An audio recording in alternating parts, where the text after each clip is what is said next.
श्री सुखदेव जी महाराज ने राजा परीक्षित को इस प्रकार के नरकों का वर्णन श्रवण कराया। परीक्षित जी डर गए, बोले महाराज प्रत्येक प्राणी से कोई ना कोई पाप बन ही जाता है, क्या कोई ऐसा उपाय नहीं है जो हमें नरक में न जाना पड़े?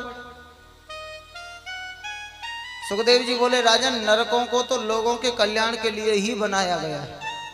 अरे महाराज ये कैसा कल्याण? बोले ये बताओ धोबी घाट धुलने के लिए कौन सा कपड़ा जाता है? वही जो ज्यादा गंदा हो जाता है। घर पे धुलने का टाइम नहीं तो भेज दो धोबी घाट, धुल के साफ होके आ जाएगा।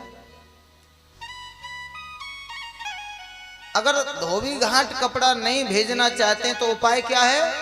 बढ़िया सा साबुन लेके घर पे ही धोल डालो, तो धोबी घाट क्यों जाना पड़ेगा? ठीक उसी प्रकार नरक में उसी प्राणी को जाना पड़ता है जिसने पाप बहुत ज्यादा किए हों और प्रायश्चित बिल्कुल न कर पाया हो, उसे नरक में जाना होता है। नरक में जाने के बाद सारे हिसाब किताब उसके पूरे हो जाते हैं, फिर दोबारा से आ जाता है। अगर नरक में नहीं जाना चाहते हो तो अपने पापों का प्रायश्चित यहीं कर लो, नरक में जाने से बच जाओगे। परीक्षित जी बोले गुरुजी तो ऐसा कौन सा साबुन है जिस साबुन को लगाने से कपड़ा जल्दी साफ हो जाए? हम तो चैन नहीं कर पा रहे हैं, दुनिया में इतने एडवर्टाइज चल रहे हैं साबुन के, कौन सा साबुन लें? कोई कहता है नहीं नहीं फेना ही लेना, कोई कहता है नहीं नहीं सबसे प्यारी घड़ी हमारी। कौन सा साबुन लें जिससे साफ हो जाए? सुखदेव जी बोले सब अपने अपने धर्म की तारीफ करते हैं, हमारा बढ़िया हमारा बढ़िया। कौन सा धर्म अपना? सुखदेव जी बोले सबसे बढ़िया साबुन है नाम संकीर्तन साबुन। गुरु नाम च लघु नाम च गुरु नीच लघु नीच प्राश्चित्ता नाम पापा नाम ज्ञातोक्तान महर्षि भी। छोटे से छोटा और बड़े से बड़ा कोई भी पाप भगवान के नाम संकीर्तन के सामने ठहर नहीं सकता।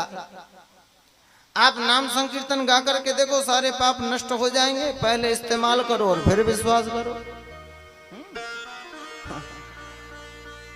ऐसा ना, अरे गुरुजी आज तक किसी ने ये नाम गाया, किसी का उद्धार हुआ? बोले हाँ जी बिल्कुल हुआ। अच्छा किसका उद्धार हुआ? यही बात समझाने के लिए अजामिल उपाख्यान सुनाया। अजामिल था तो महापापी, चोर था, डाकू था, वेश्यागामी था, मदिरा पान करने वाला, लेकिन एक संत की संगति के कारण उसने अपने बेटे का नाम नारायण रख लिया था। एक दिन जब उसका अंतिम समय आया, यमदूत उसे ले जाने को आए तो अजामिल रो पड़ा। चीखते हुए उसके मुंह से निकल गया, नारायण मेरी रक्षा करो, बेटा नारायण मुझे बचाओ, नारायण मुझे बचाओ। दूर है क्रीडन का सप्तम पुत्तम नारायणा वयम प्लावतो न सरोड़ो उच्चई आज वहाव पुलेंद्रिय। नीचे वाले नारायण को बुलाया, गजब की बात देखो, ऊपर वाले नारायण ने सुन लिया। तुरंत चार हाथ वाले पार्षद वहां खड़े हो गए। सर्वे पद्म पला साक्षा पीत कौशेय वासिसः क्रीटिनः कुंडलिनः लसत पुष्कर मालिनः। और यमदूतों को धक्के दे के भगा दिया, खबरदार इसको छूना नहीं, अब ये नरक में नहीं जाएगा। क्यों नहीं जाएगा? बोले मूर्ख को इतना भी नहीं जानते, भगवान का नाम लेने वाला नरक में नहीं जानता। सांकेत्यम पार्यहासम वा स्तोहम हेलनमेव वा वैकुंठ नाम ग्रहणम अशेषा गहरम विदुः। ध्यान दीजिएगा, संकेत में भी भगवान का नाम लिया जाए, हंसी मजाक में लिया जाए, लड़ाई बढ़ाई में भी अगर नाम ले लिया जाए तब भी वह नाम अपना कल्याण कर देता है। लोग बोले इसने नारायण का नाम थोड़े ना लिया, इसने तो अपने बेटे का नाम लिया था।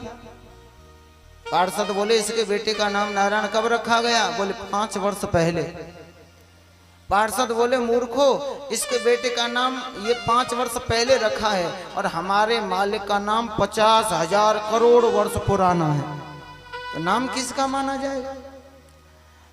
बेटी के ऊपर रख के गाओ चाहे बेटे के ऊपर रख कर के गाओ, पर नाम जिसका है वो काम अपना करेगा। जहर को जान के पियो, अनजाने के पी लो, मरना पड़ेगा। आग को जान के छू लो, अनजाने में छू लो, जलना पड़ेगा। अमृत को जान के पियो, अनजाने में पियो, वो तो अमर बनाएगा, उसका स्वभाव है।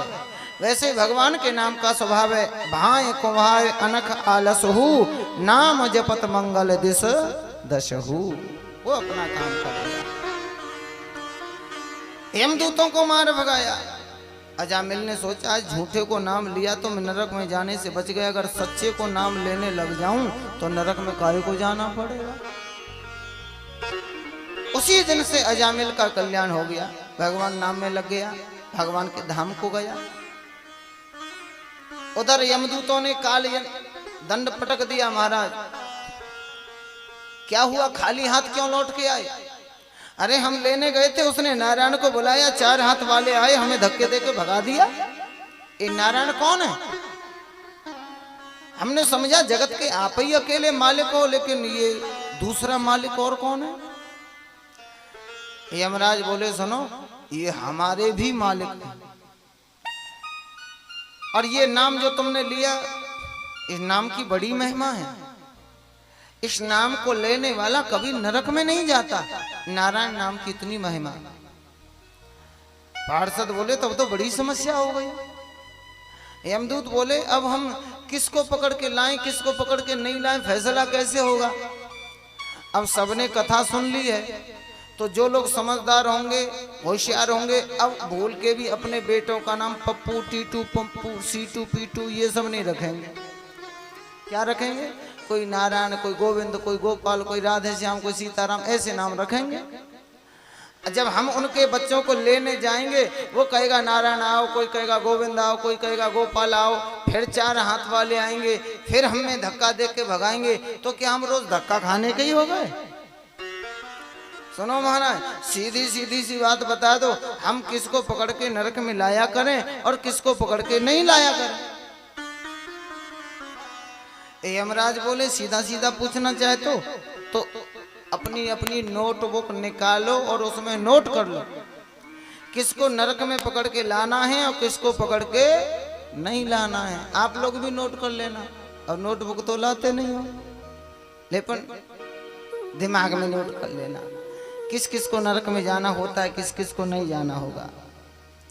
यमराज बोले जिभ्यान भक्ति भगवत गुण नाम ध्येयम चेतश्चनम रसित चरणार विंदम कृष्णाय नो नमति सिरे कदापि तानान यद्यमसतो कृत विष्णु कृत्याङ्गम।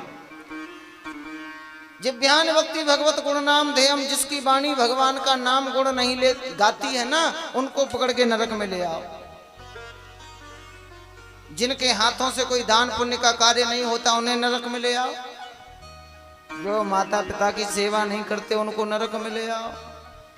जो तीर्थ यात्रा या परोपकार का कोई कार्य नहीं करते, उनको पकड़ के नरक में ले आओ। जो कथा भागवत नहीं सुनते हैं, उनको भी पकड़ के नरक में ले आओ। ये सबको लाना। जो कीर्तन नहीं गाते, उनको ले आओ। भगवान के सामने नहीं झुकते, उनको ले आओ। यमदूत बोले हम समझ गए। अच्छा हम रिपीट कर रहे हैं, अगर गलती हो तो कहीं बताना। अच्छा दोहरा। यमदूतों ने कहा जो लोग माता पिता की सेवा करने वाले हैं, उनको पकड़ के नहीं लाएंगे। जो लोग दान पुण्य करने वाले हैं, उनको पकड़ के हम नहीं लाएंगे। तीर्थ यात्रा करने वाले, परोपकार करने वालों को नहीं लाएंगे। भगवान की कथा कीर्तन सुनने वालों को भी नहीं लाएंगे। पर महाराज एक बड़ी समस्या क्या? बोले जो कथाओं में जाके लोग सो जाते हैं, उनका क्या करना, ये बता दो। बोलो है कि नहीं समस्या? अब भाई ये इसका फैसला कैसे हो? घर से तो आए हैं, रजिस्टर में हाजिरी तो लगी है कि हम पंडाल में आए थे, पर सुना तो कुछ नहीं, सो गए तो खो गए। इनका क्या करें? जो कथा में आके सो जाते हैं, उनको लावे कि नहीं लावे? यमराज बोले अच्छा एक काम करो, एक बार ट्राई कर लो, हमारी बगल में हमारा पड़ोसी कहीं कोई सो तो नहीं रहा। अगर सो रहा हो तो उसे जगा दो। ओ भैया सुन ले, तेरे मतलब की बात आ गई, तेरा रिजर्वेशन कहाँ है, जगा दो। यमराज बोले सीधी सी बात है, जो लोग कथाओं में जाकर के सो जाते हैं, तुम उनको भी पकड़ करके नरक में ले आना। काहे को ले आना? यमराज कह रहे हैं जो लोग कथाओं में जाके सो जाते हैं, उनको भी पकड़ के नरक में नहीं लाना। तो कह रहे हैं ले आना। काय को ले आना? अरे घर सोने से बढ़िया कथा में आके सो जाओ। हाँ? कभी तो कीर्तन कराएंगे, कभी तो नींद खुलेगी, कभी तो पड़ोसी ताली बजाएगा, कभी तो कोहनी लगेगी। अगर थोड़ी भी आंख खुल गई और थोड़ा भी कान में चला गया, प्रविष्ट करण रंध्रे स्वानम भाव सरोम हम, बस वही कल्याण करने वाला हो जाएगा। बोलिए भक्त वत्सल भगवान की जय। भव सागर चह पार जो पावा, तो राम कथा ता कह दृढ़ नावा। भगवान की कथा नाव है, नाव।